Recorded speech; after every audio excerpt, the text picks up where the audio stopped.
And so when I did that, I was a little unsure if I should do it, but I was like, he's just this expression. I can't let it go. And so I took the photo, and it's one of my favorite portraits that I've ever made.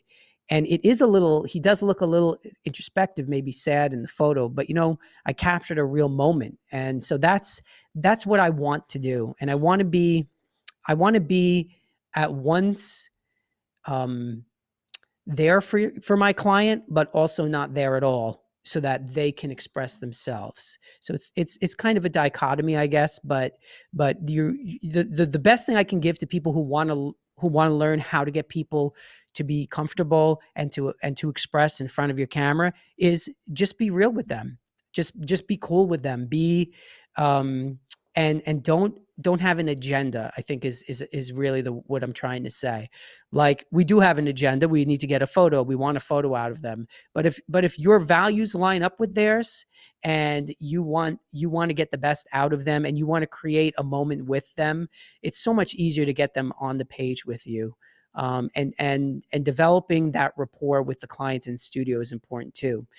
And don't try and do what other people do, because like I could try and act like Ivan acts when he does his portrait shoots, but I would just be like a poor imitation of his personality. And Ivan has a very particular way he talks, and he's very soothing in the way he talks. I'm not that. I'm in New York. I have this accent that I can't get rid of because I was born with it, and I'm just loud and obnoxious.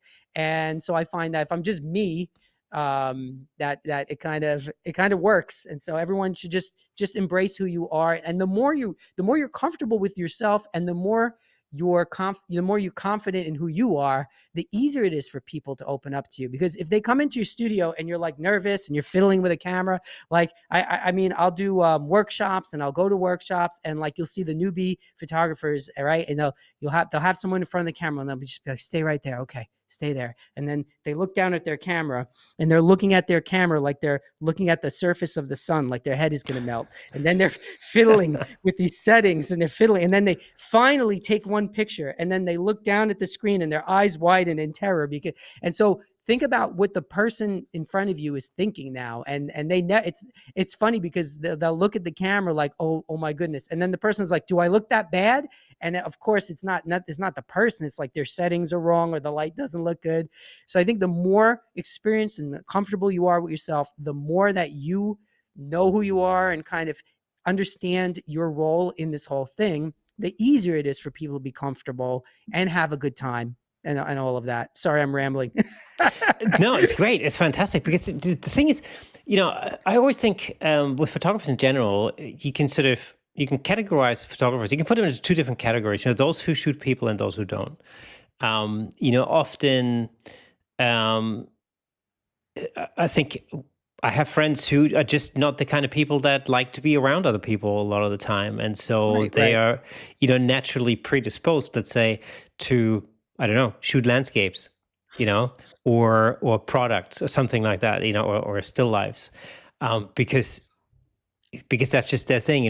That's what they get a kick out of. They might want to be in a really calm environment and just, I don't know, get lost in their thoughts or listen to music and do that thing. I had to do a little bit of that during the pandemic because, just like you guys in New York City, over here in the UK, it was very draconian, and I couldn't shoot conference, I couldn't shoot people.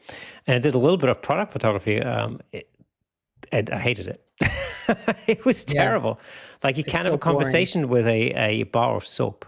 Yes, it's just not happening. And if you do, then you need some extra kind of help. Yeah, exactly.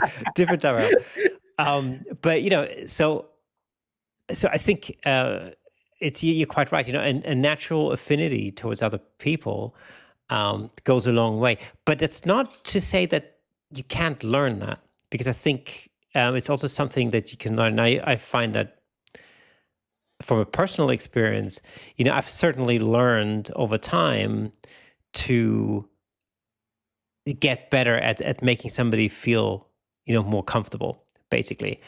There's certain strategies that I deploy, which again, also often have to do with the space that you're shooting in.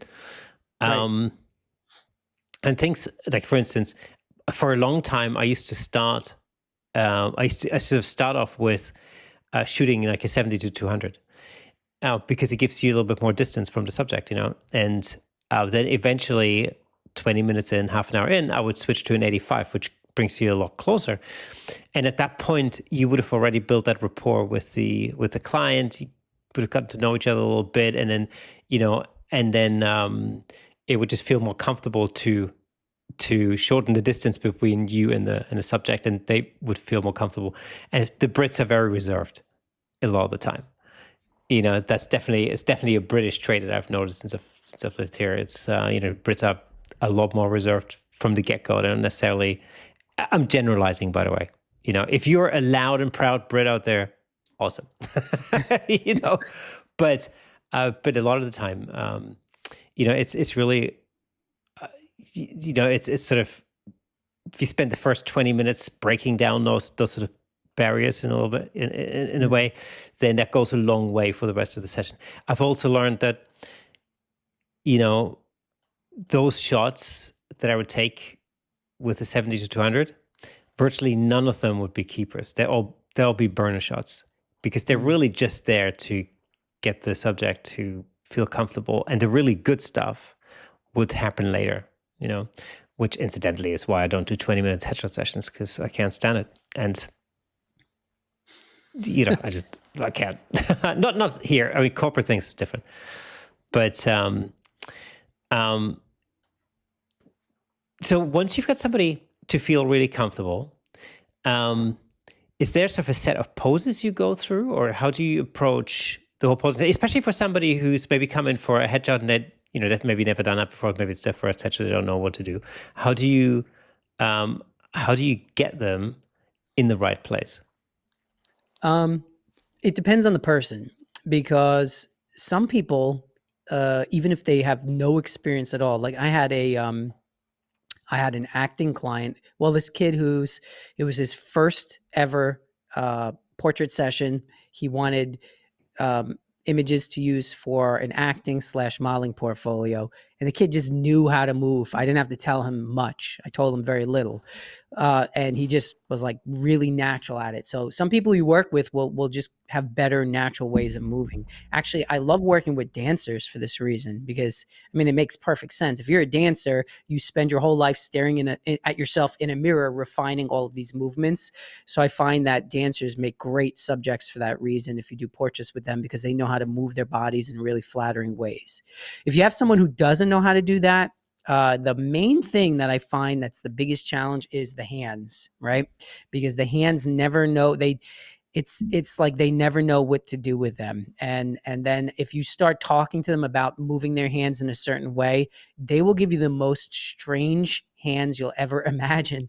So sometimes I will pose them and I'll tell them, okay, I want you to angle this way or lean this way. Sometimes I'll use a posing table. Like I find if someone's really awkward or not really feeling sure about how to move themselves, if you put a little table in front of them and do a posed table portrait, the table kind of gives them a little like a little safe space. So and then they have something to lean on. It makes it easier. But then I'll just start chatting with once I get them in the general area. A lot of times I'll just chat with them a little bit, and then you just, because once they're not thinking about I need to pose for a picture, then they're gonna move around and be like, oh yeah, and so then this happened and that, and then I'll be all right, freeze, don't move, and they'll be like, what? I'm like, don't move, and then I'll take the picture, because they just find that natural place of where to be. So it's kind of a combination of I will pose them combined with letting them just find their natural way of being in front of the camera. And because sometimes I find that we photographers will overpose, and then you get those stiff looks out of people. And then experiment, like don't be afraid. Like sometimes, a lot of times I'll try something and I'll take the picture. I'll say, all right, that didn't work. Let's try something else. And so there's no harm in trying.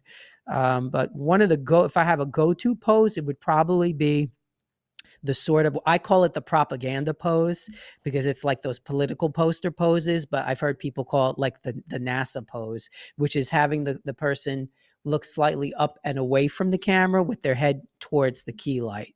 And I just think that makes such a powerful portrait for people. It puts them in a position of power and grandeur, and also looking up and out into the distance. It just gives it that whole essence of they're looking towards a bright future. So I love doing that as a typical pose. Thank you so much for tuning in. If you enjoyed that clip, then press here for the full episode in glorious Technicolor. Hey, and don't forget to subscribe.